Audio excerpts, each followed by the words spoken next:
Hi friends, ఈరోజు అయితే గేదెలు కొట్టడానికి వచ్చినాము. ఇక్కడ వర్షం అనేది పడుతుంది. ఇక్కడ ఒకసారి చూపిస్తా చూడండి. ఒక గేదెలు కొట్టడానికి అయితే వచ్చాను. వర్షం పడుతుంది, మొదలైంది. వాళ్ళేమో నాటేస్తున్నారు. అక్కడ కనిపిస్తున్నారు. అక్కడ చూడండి, అక్కడ నాటేస్తున్నారు.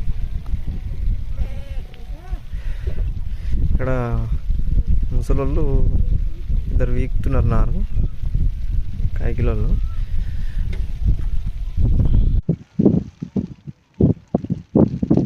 నచ్చినందుకు లైక్ చేయండి, షేర్ చేయండి, మన ఛానల్ని సపోర్ట్ చేయండి.